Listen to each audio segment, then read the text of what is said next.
지난 1918년 1월 30일에 우크라이나라는 나라, 지금은 독립된 나라지만 당시에는 굉장히 혼란 가운데 있던 우크라이나하고 소련, 당시에 이제 소련이라고 부르고 또 러시아 제국이라고 불렀던 그 나라 사이에 전투가 있었어요.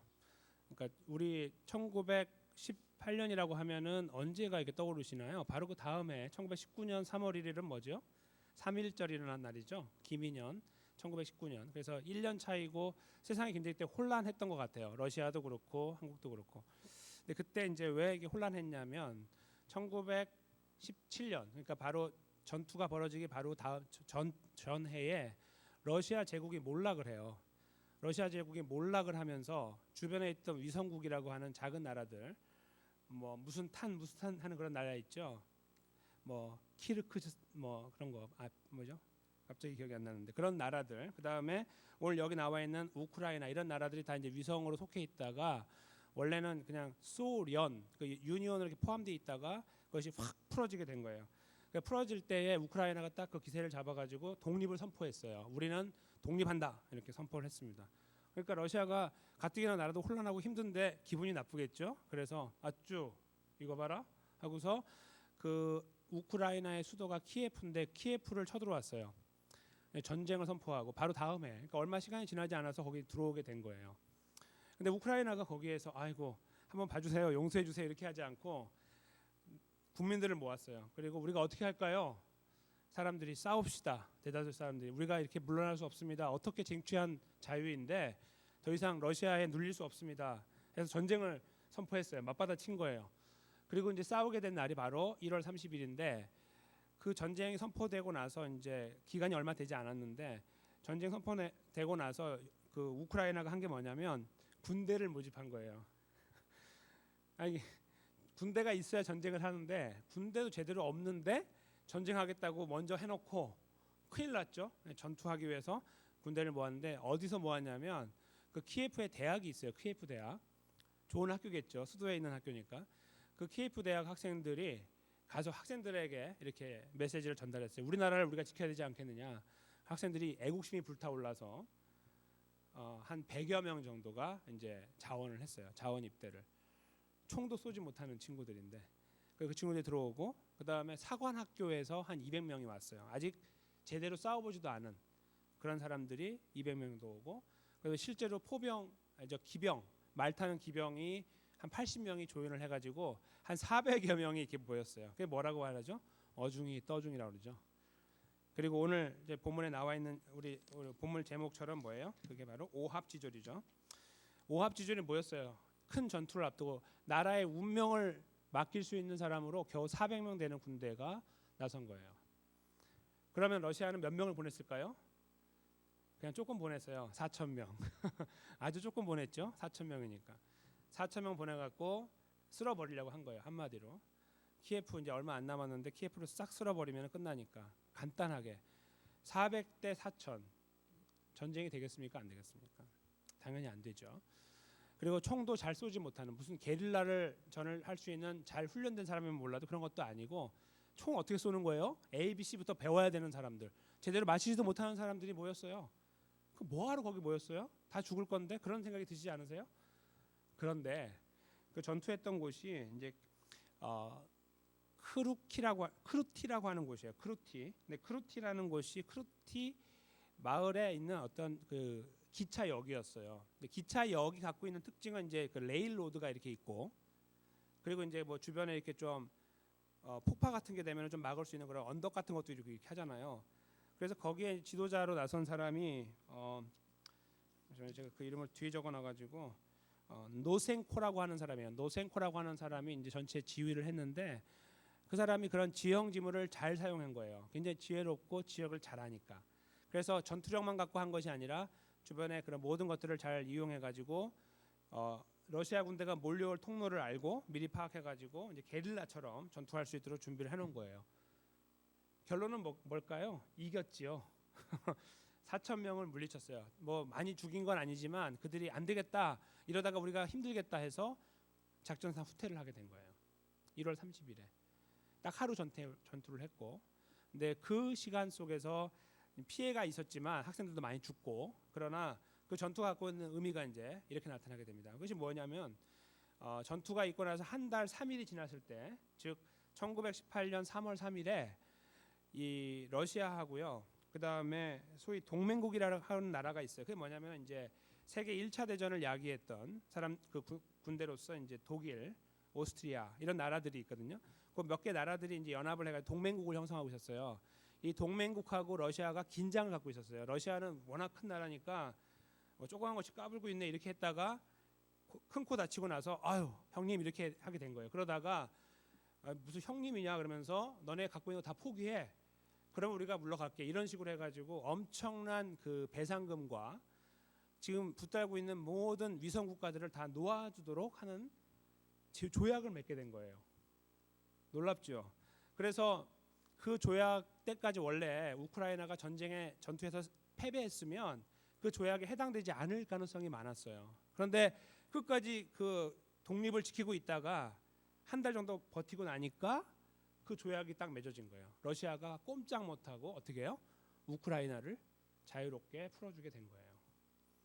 그래서 그 전투가 중요하다고 여기는 거예요. 4,000대 400 그 자체도 굉장히 어메이징한 숫자지만 그 전투에서 꼭 이겼어야 되는데 어중이 떠중이 모여있는 오합지졸 군대가 승리하게 됐다 이거죠. 그래서 그걸 바라보는 역사학자들은 과연 이 승리는 어떻게 이루어졌는가에 대한 관심이 많습니다. 근데 저희가 뭐 뻔하게 보이는 게 뭐죠? 총도 제대로 못 쏘는 사람들이 모여서 무슨 일을 하겠냐 이거죠. 밥이나 제대로 하겠냐 이거죠. 근데 그 친구들이 누구를 만났어요? 좋은 지도자를 만난 거예요. 그 리더가 그 작전을 세우고 전투를 지도해 나갈 때 거기에 아유 그게 말이 되겠습니까? 이렇게 하지 않고 알겠습니다. 절대 순종할 때에 원하는 작전이 이루어지고 그 결과 이 말도 안 되는 전투에서 우크라이나가 승리를 하게 된 거예요. 그래서 학자들의 관심이 어디에 있습니까? 지도력, 지휘자, 순종, 복종 여기에 있는 거예요. 거기에 그게 승리가 달려 있는 것이구나. 그 큰 10배가 넘는 군대가 왔을 때 그들이 거기서 패배할 수밖에 없었던 거는 뭐 지형도 모르고 했겠지만 그들을 인도하는 지도자에 대한 질문이 있어요. 실제로 그 지도자는 나중에 살해를 당해요. 아마 그 군대 안에서 뭔가 굉장히 좀 이렇게 그런 거 있잖아요. 제대로 군대를 이끌어 나가는 그런 성실한 지도자가 아닌 그런 가능성이 많이 있습니다. 그래서 자기네 군대 안에서 살해를 당하게 되죠. 그런 것들을 이제 저희가 이제 보게 되면서 알게 되는 것은 결국은 오합지졸이라는 것이 중요한 게 아니다 하는 겁니다. 삶은 이 어떤 공동체라는 것은 오합지졸일 수 있는데 오합지졸이기 때문에 반드시 패배하는 것은 아니다 이거죠. 오합지졸이라 할지라도 누군가 리더가 분명하게 서 있고 분명하게 그 오합지졸을 이끌어 나갈 수만 있다면 why not? 승리가 왜 없다고 단언하겠느냐라는 것을 여기가 이 역사적인 사실에서 발견하게 됩니다. 여기뿐이겠습니까? 뭐 한국 역사는 마찬가지죠. 한국에도 뭐 외란을 많이 겪었고요. 호란도 겪었고 이런 그 난을 겪을 때마다 뭐 가진 게 많아서 이겼습니까? 그렇지 않죠. 그거하고 비슷한 일이 지금으로부터 한 100년 전쯤에 그 우크라이나에서 일어났던 것이죠. 그 오합지졸이란 말은 그래서 별로 좋은 말은 아니잖아요. 이제 까마귀의 모임이다 그런 말이잖아요. 까마귀들이 모여갖고 자기 먹이 맨날 챙기고 서로 협조하지 못하는 그런 모임을 오합지졸이라고 하는 거 아니에요? 근데 그 오합지졸 가운데 있는 리더십 그것이 중요하다고 할 때 저희가 이 본문에서 이제 그런 굉장히 비슷한 흐름을 보게 된다는 것을 알게 돼요. 성경 속에서 오늘 등장하고 있는 이 이스라엘 군대는 제대로 칼 한번 써보지 못한 그런 군대입니다. 싸움을 제대로 해보지 못한 전투가 무엇인지도 제대로 알지 못하는 그런 사람들이에요. 마치 그 학군단이 모여갖고 아까 그 학생들이 모여갖고 총은 어떻게 쏘는 겁니까? 하고 물어보는 것처럼 제대로 싸우지 못하는 사람들이 모여 있는 거. 나이만 되면 가는 거예요. 나이만 되면 20살 이상만 되면 65세 이하, 그러니까 한 45세 정도 텀을 해가지고 거기 모여 있는 사람들은 무조건 싸워야 되니까 그냥 모여 오는 거예요. 이렇게 다 오는 거예요. 뭐 쟁기 같은 거 들고 이렇게 오는 거죠. 그런 사람들이 군대예요. 그러니까 거기 모여 있는 사람들은요 제대로 훈련도 안 받았지, 나이도 막 섞여 있지, 건강도 제대로 보장되지 않는 그런 사람들이 이스라엘 군대였습니다. 그게 오늘 본문에 등장하는 군대입니다. 그리고 정확하게 오늘 본문에서 말하기는 백성이라고 표현하고 있는데 이제 몇 가지 이제 말씀 속에 들어가서 도대체 무슨 일이 벌어졌는가 한번 저희가 그 내용을 살피는 시간을 갖도록 하겠습니다. 이스라엘 백성들이 하나님의 은혜로 요단강을 건넜다는 사실을 다 기억하시죠? 그렇죠? 그때 요단강 건널 때 사람들이 한 것이 아니라 여호와의 개가 발끝을 물에 닿는 순간부터 물이 갈라졌다는 사실 저희가 알고 있고 하나님의 역사였다는 것 저희가 이미 알고 있습니다. 근데 그것뿐만 아니라 그 다음에 하나님께서 이스라엘 백성들을 모아서 할례를 행하고 남자들 대표적으로 남자들만 할례를 행하고 나서 유월절을 지켰다는 거 저희가 이제 함께 말씀을 듣고 또 함께 나누었던 기억이 있습니다. 그렇죠? 거기까지 이제 마치고 나서 이스라엘은 나름대로 이제 그 전의가 충천돼 있는 상태예요. 전투할 수 있는 능력이 이제 꽉 차 있는 상태라는 거죠. 그런 가운데 첫 번째 맞이한 성이 뭐 작은 성들 이렇게 좀 허접한 성들을 만나서 한두 개 넘어뜨리고 나서 더 힘을 얻으면 좋은데 만만치 않은 성을 만난 거예요. 여리고에 대해서 제가 잠깐 설명을 드리겠습니다. 고고학자들이 이제 많이 관심 갖는 곳이 바로 여리고인데요. 이유가 있어요. 여리고가 지금으로부터 약 11,000년 정도 전에 세워졌을 것으로 예상을 해요. 그러니까 예수님 오시기 9,000년 정도 전쯤 세워졌을 것으로 예상하는데 그 여리고 성이 처음부터 그렇게 견고한 성이었던 건 아니고 워낙 지형 자체가 좋아요. 그러니까 이제 해발 마이너스 250m예요. 네?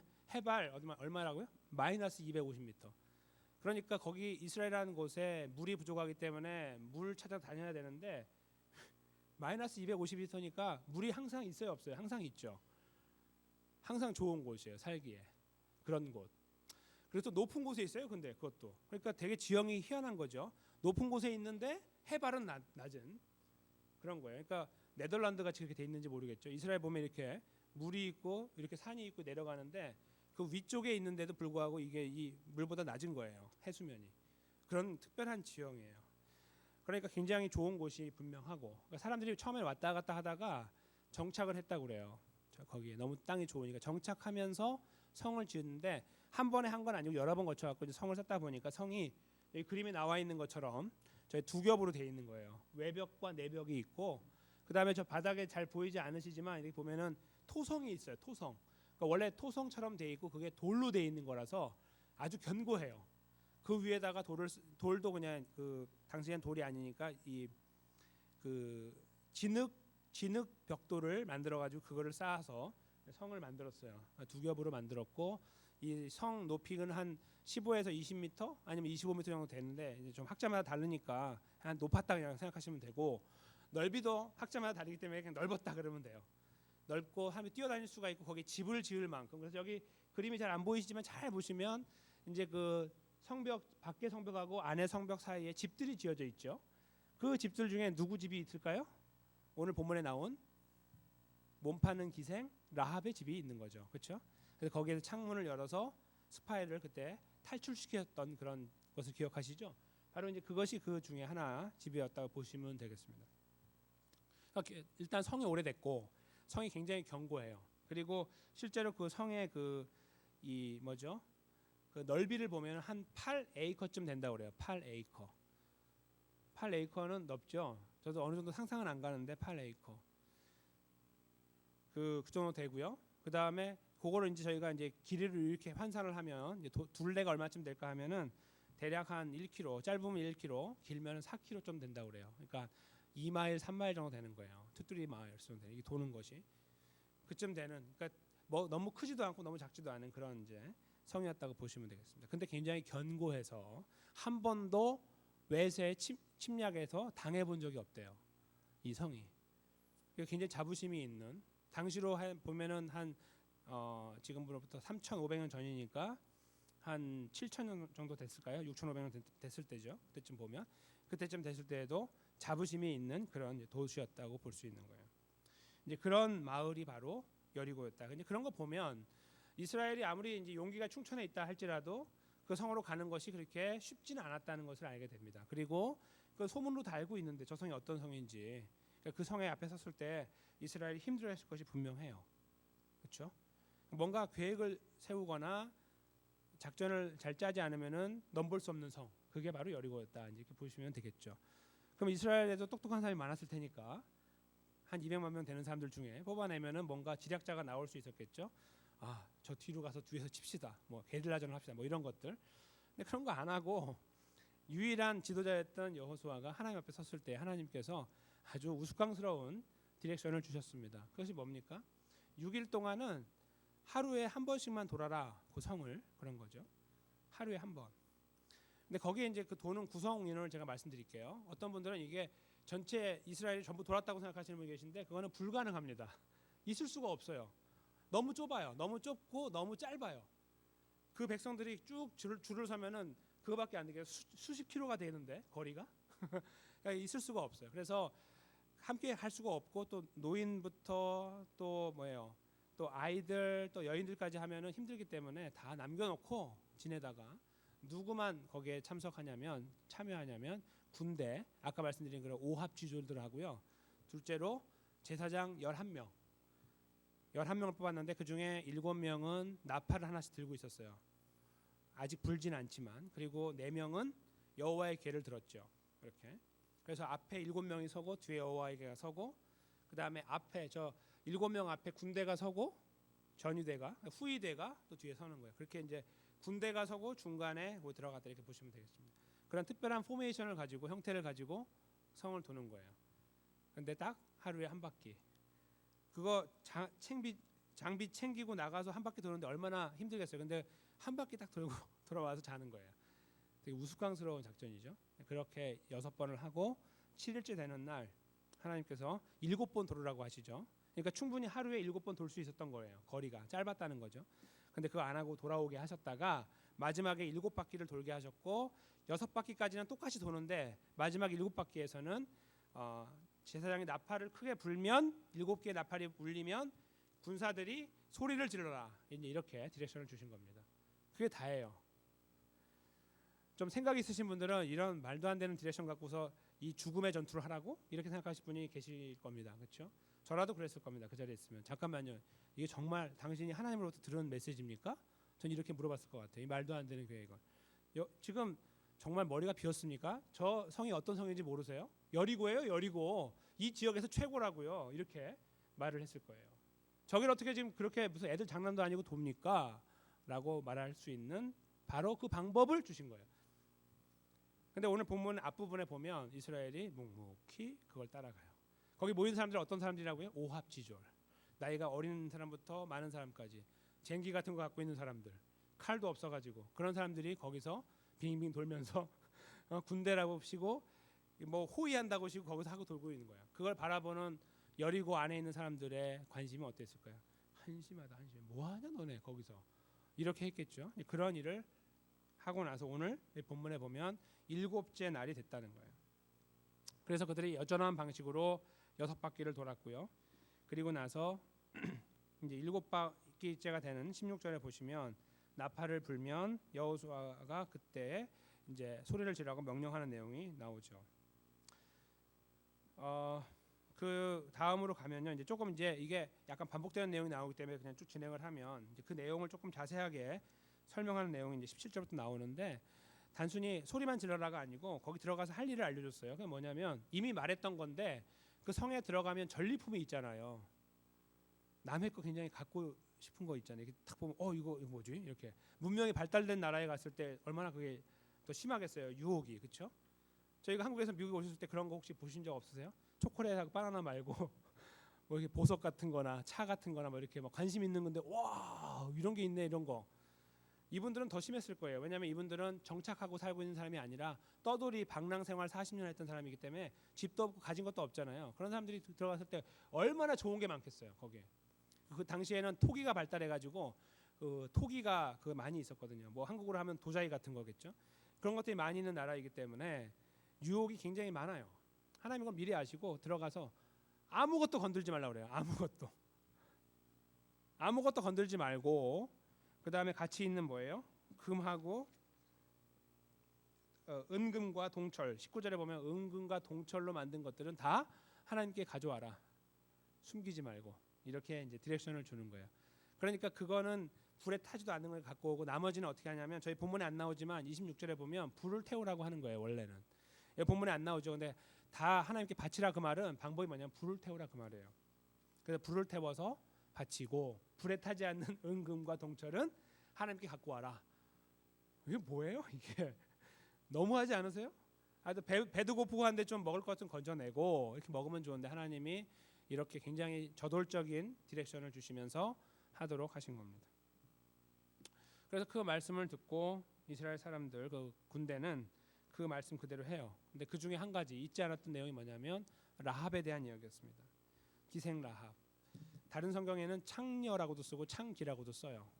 그게 원래 말이에요. 그냥 저희가 성경이라서 너무 이렇게 부드럽게 보호할 필요가 없습니다. 그냥 원래 그런 사람이에요.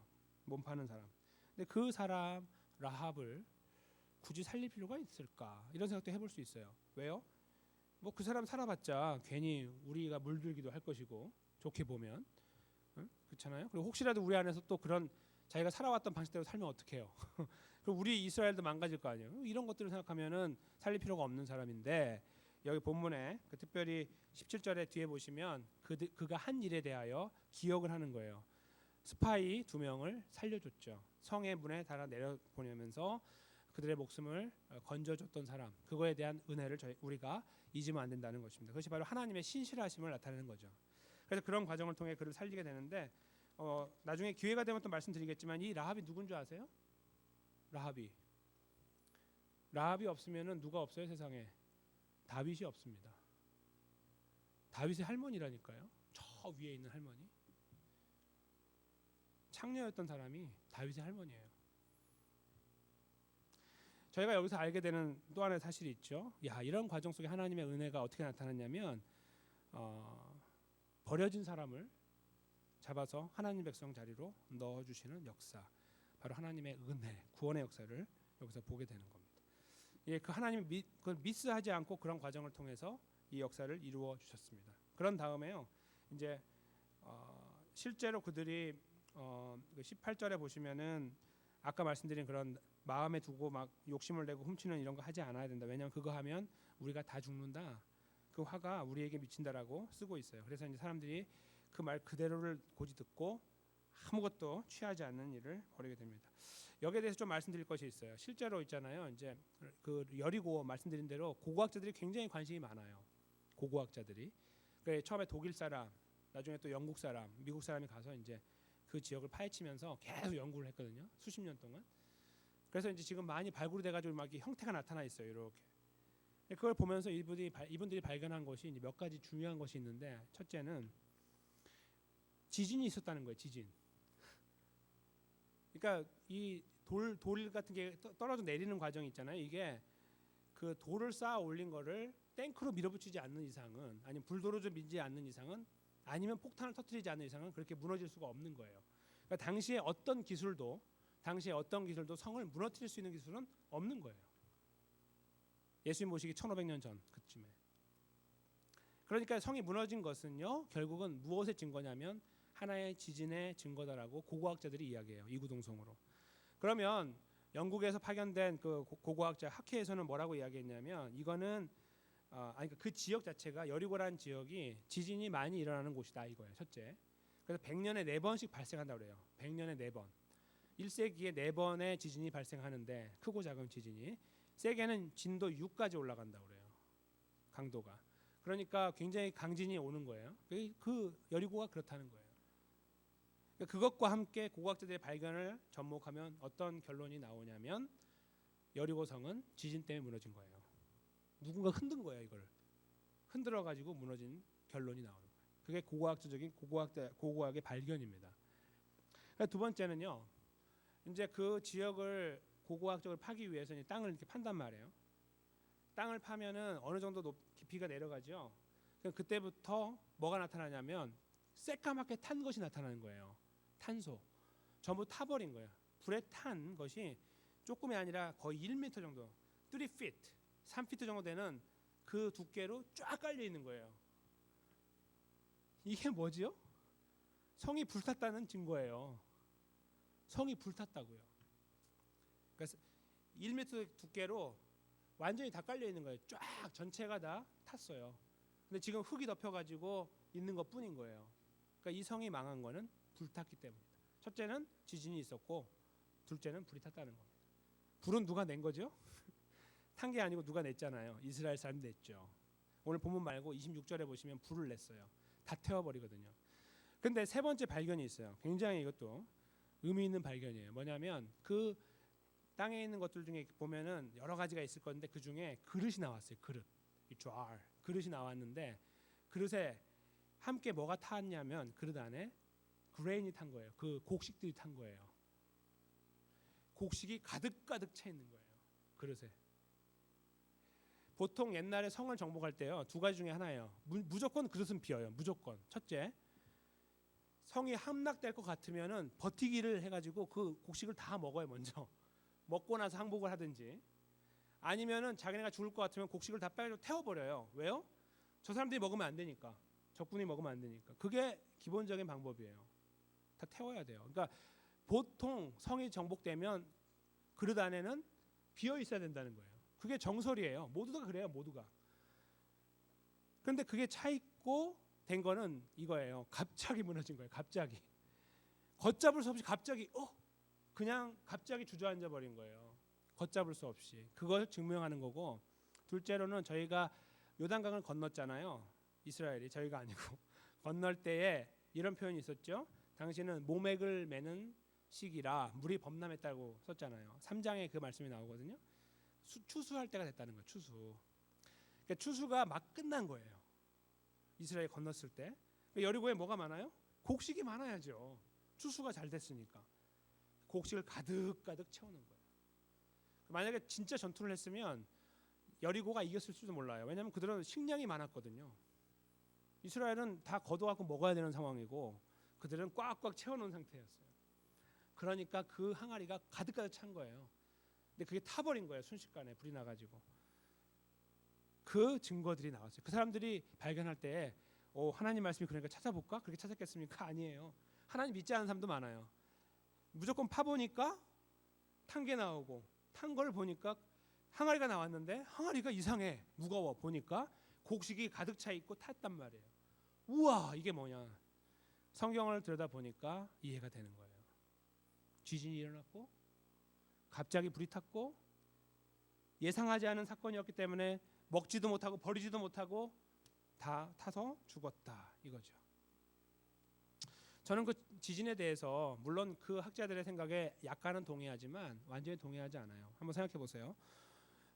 그동안에 지진이 많이 일어났어요. 100년에 4번씩 발생했다고 치면 왜 지금까지는 괜찮았습니까? 그렇죠? 그때는 강진 9가 발생했나요? 10이 발생하고 뭐 그럴 수도 있겠죠. 근데 그거는 개연성이 너무 커요. 저는 그런 학자들의 주장에 대해서 동의를 하지만, 그러나 그 지진은 늘 발생하는 지진에 하나님이 타이밍 맞춰갖고 뻥 터트려가지고 나타난 지진이라고 보지 않고 하나님께서 계획하신 하나님의 방법으로 하신 특별한 지진이라고 믿어요. 그리고 그건 굳이 지진이 아닐 수도 있어요. 그냥 하나님이 툭 쳐가지고 성이 무너지게 하신 사건일 수도 있습니다. 저는 오히려 그쪽에 더 신빙성을 두고 있어요. 그게 더 개연성이 없다고 생각해요. 왜냐하면 개연성이 그게 더 있다고 생각해요. 왜냐하면 그렇게 해야 하나님께서 여기서 이루어 나간 역사가 전체가 흐름이 맞고, 동시에 오히려 지질학이나 아니면 그런 그런 학문들이, 고고학이, 제가 자꾸 기억이 안 나는데 죄송합니다. 고고학이나 지질학이 발견하는 것이 성경하고 전혀 관계가 없고 관심이 없어도 우리가 그런 것들을 조각조각 모아서 보면 오히려 하나님 말씀이 더 강하게 세워지기 때문이에요.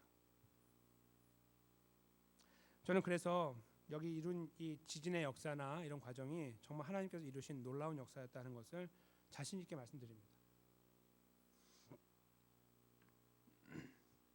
제가 이 말씀을 여기서 이렇게 드리면서 이 가능성들, 이런 것들을 왜 자꾸 말씀드리냐면, 이 싸움이라는 것이 사실은 이스라엘이 이룬 싸움이 아니라는 것을 말씀드리려고 하는 거예요.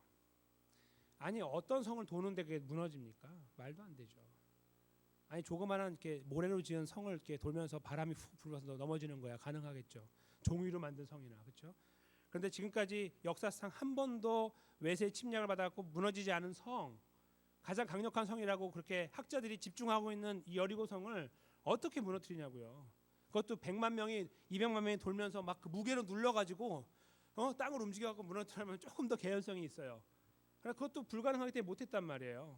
너무 조그맣기 때문에. 근데 어떻게 무너지냐고요. 오합지졸로 모여있던 이스라엘이라는 나라의 그 능력이 아니라 그냥 하나님이 하신 거예요. 야, 내가 하라는 대로 해. 그럼 내가 할게. 이렇게 말씀하신 하나님이 그냥 하신 거예요. 그것이 바로 여리고 정복 사건의 전말입니다. 저희가 이 말씀을 들으면서 이런 생각을 해보게 됩니다. 오합지졸이라는 거 한번 생각해 보게 돼요. 첫째로 우리 자신을 한번 돌아보시면 오합지졸이라고 할 때 좀 기분이 상하실 수 있지만 용서하십시오. 우리 자신을 볼 때 우리가 질서가 정연한 사람으로 삽니까? 질서가 잡혀갖고 항상 시간에 맞춰 살든지 아니면 어떤 양심에 맞춰 살든지 뭔가 질서 있게 살아가는 사람의 모습으로 양심의 가책 없이 항상 떳떳하게 이렇게 살아가고 있느냐. 만약에 우리가 그것이 아니면 우리가 오합지졸이라고 말할 때 우리 스스로 우리 안에서 오합지졸이라고 말하는 것이 귀에 거슬리시기는 하시겠지만 별로 그게 틀린 말씀은 아니다 생각이 들어요. 그건 저를 두고 지금 저를 향해 제가 말씀을 나누는 거예요. 제가 그렇다는 거죠. 그러니까 표리부동이라는 말 아시죠? 겉과 안이 다르다 그 말이잖아요. 표리부동.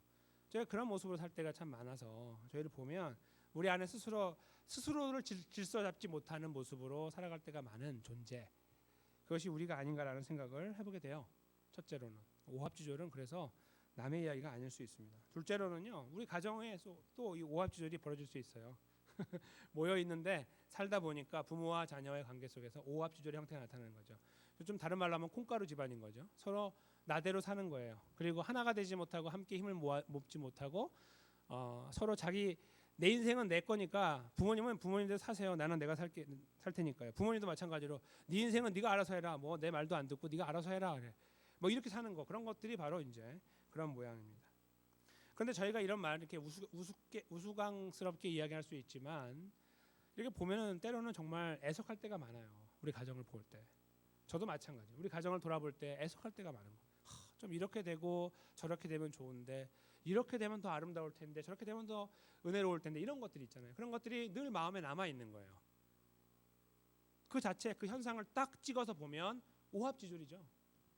콩가루죠. 거기 뭐가 하나가 돼 있습니까? 다 끼리끼리 가 있고 제대로 하나가 되는 것도 아닌 것처럼 보이니까 생각하면 생각할수록 더 마음이 아프고 힘들죠. 저도 마찬가지예요. 그래서 개인의 삶도 그렇지 가정도 오합지졸의 모습이 있는 거 그것이 참 마음 아픈데 그것이 다가 아니라 그러면 밖에 나가면 어떠세요? 에이 밖으로 나가자 하고 문 열고 밖으로 나가면 밖에는 뭐 질서 정연하십니까? 모든 것이 평탄하시고 잘 이루어지고 이렇게 질서 있게 나가기 때문에 여기는 그래도 내가 살 곳이네라고 생각할 수 있으십니까? 그렇지 않죠. 바깥도 마찬가지예요. 뜻하는 대로 되지 않을 때가 있고 오해를 받을 때도 있어서 힘들고 또 내가 선하게 해도 반대로 돌아오는 그분은 굉장히 안 좋은 곳으로 돌아올 때가 있고 손가락질을 받을 때도 있고 별의별 일이 다 있잖아요. 그렇죠? 직장에서 나는 열심히 했는데 눈치 보는 사람은 승진하고 나는 안 되고 이런 거 있잖아요. 뭐 별의별 일이 다 있잖아요. 거기에서 우리가 어디에서 그 안에 무슨 하나가 됨을 생각하고 질서가 잡혔다고 생각할 수 있어요? 그렇지 못할 때가 참 많아요. 그게 우리의 문 밖에서의 삶이라고 하면 참 답답합니다. 그런데 그게 다가 아니라 우리가 함께 모여 예배하는 교회도 그런 모습을 저희가 발견하게 되고 그렇게 될 때 우리가 큰 절망을 하게 됩니다. 여기 모여 계신 분들 한 분 한 분을 보시면 우리가 예배 때마다 설교 전에 잠깐 돌아보시고 서로 이렇게 목례를 하시는 분들 정말 귀한 분들이에요. 그렇죠? 근데 저희가 관계를 형성하기 시작하잖아요. 관계를 처음에 이렇게 멀리서 볼 때는 저분 참 좋아 보인다. 굉장히 인자해 보이네. 사랑이 많을 거야. 그런데 그분하고 관계를 형성하기 시작하면 실망이 다가오고 절망스럽습니다. 그럴 때가 있죠. 교회 안에서 그래요. 이게 어떻게 된 겁니까? 교회 안에서. 저는 단언하건대 교회도 오합지졸입니다. 가장 심한 오합지졸이 교회입니다. 죄송하지만 저희가 그만큼 죄가 많다 그런 말씀이 아니라 저희가 그렇게 다 모났다는 거예요. 오합지졸인 개인이 그 가정이 교회에 왔다고 생각하면 거기가 오합지졸이 아니고 뭡니까? 오합지졸이 모였는데 오합지졸이죠. 우리가 뭔가 하나로 되려고 하고 그것이 아니라고 억지로 막 그걸 부인하려고 하지만 아니에요. 부인할 수가 없어요. 왜요? 저희는 이렇게 있다 보면은 어느 순간에 끼리끼리 모여 있거든요. 이렇게 모여 있어요. 이렇게 유유상종이 돼 있어요. 어느 순간에. 그래서 잘 가다가 또 그 안에서 또 문제가 생겨요. 다시 나눠주고. 그래서 이합집산이라고 아시죠? 이합집산. 계속 그것이 이루어져요. 교회 안에서. 그것이 바로 교회입니다. 다시 말씀드리면 우리 삶 전체가요. 오합지졸이에요. 왜 이렇게 오합지졸이 됐을까요? 우리가. 우리가 뭐가 못나서? 왜냐하면 저희가 하나님 앞에 죄를 지었기 때문입니다. 아담의 범죄로 저희가 모든 질서 체계가 다 붕괴됐기 때문입니다. 하나님은 여전히 귀가 따갑게 말씀하시지만 우리는 그걸 귀가 어떻게 하든 차단하려고 노력합니다. 어떻게 하든 내가 안 들은 척하고 들어도 모르는 척하고 거부하고 이렇게 하는 거죠. 하나님의 음성을 듣기 싫어하는 그런 습성이 우리 안에 자리 잡고 있습니다. 그러다 보니 삶 자체가 어그러지고 무질서가 되고 결국은 그거를 오늘 표현처럼 오합지졸이라고 말할 수 있는 것입니다. 그것이 우리들의 모습이고 가정이고 일터고 그리고 우리가 함께 예배하고 있는 교회의 모습이라고 볼 수 있다는 것입니다. 근데 우리가 그 안에서요. 그래서 뭔가 이루어 나갈 때 이런 생각을 할 수 있어요. 마치 이스라엘이 이 여리고 성을 정복하려고 할 때 하나님 잠깐만 계셔 볼래요? 우리 좀 똑똑한 친구들 모아 볼게요. 제가 한번 이야기해보고 다시 이야기하죠. 하나님. 이렇게 한 것이 아니라 말도 안 되는 어리석어 보이는 바보 같은 방법을 하나님이 주셨을 때 그걸 묵묵히 따라가는 이스라엘을 보게 되는 거죠. 오합지졸은 문제가 되는 것이 아니다 하는 거예요. 오합지졸이 문제가 아니에요. 아까 우리가 나누었던 것처럼 세상도 말해주고 있는 것처럼 뭐가 문제냐면 누가 우리를 이끌고 있느냐가 중요한 거예요. 누가 우리의 머리냐. 이 오합지졸의 머리가 누구냐. 오늘 본문에 등장하고 있는 여호수아는 하나님을 대신해서 그 자리에 있는 것은 아닙니다. 한 사람으로 메신저로서 그 자리에 있는 거였습니다. 그러나 저희가 오늘 본문을 자세히 보면 그곳에 하나님의 존재가 발견되죠. 바로 여호와의 궤입니다. 그렇죠? 이 걸음의 핵심에 가장 중요한 자리, 노른자에 포진하고 있던 것 바로 가시적인 하나님의 임재의 상징이었던 여호와의 궤였습니다. 이 걸음은요 이스라엘이 걷는 것이 아니었어요. 요단강 건널 때 어떻게 했습니까? 본인들이 뭘 했어요? 하나님 어떻게 할까요? 댐을 만들까요? 다리를 만들까요? 필요 없었어요. 그렇죠? 여호와의 궤가 물에 닿는 순간 하나님은 길을 여셨습니다. 그 역사가 오늘도 일어나는 거예요. 오늘 이 자리에도 하나님이 그 자리에 서 계시는 거예요. 따라와, 잠자코 따라와, 내가 할게 이렇게 말씀하시는 거예요. 그게 바로 이 여호와의 궤, 그 현장에 있는 여호와의 궤가 말씀하고 있는 내용입니다. 근데 더 중요한 게 있어요. 그는 보이지 않는 겁니다. 보이지 않는 거. 하나님의 실존이죠. 이스라엘 사람 한 명 한 명과 함께하고 있는 하나님, 여호수아의 머리를 주관하는 하나님, 이 걸음을 인도하는 하나님, 넘어지지 않게 하시는 하나님, 6일 동안 그 시간에 일어나고 그 시간에 마치고 돌아와서 순종하게 하신 하나님, 모든 걸음을 가능케 하게 하시는 하나님의 역사가 그곳에 함께하고 있었습니다. 즉 눈에 보이는 여호와의 궤도 중요하지만 더 중요한 것은요 눈에 보이지 않는 하나님의 실존 함께하심이었다는 것입니다. 그것이 바로 이 오합지졸이 승리하게 만드는 비결이었다고 볼 때 저희가 아까 잠깐 나누었던 우리 삶에서의 그런 현장들 있잖아요.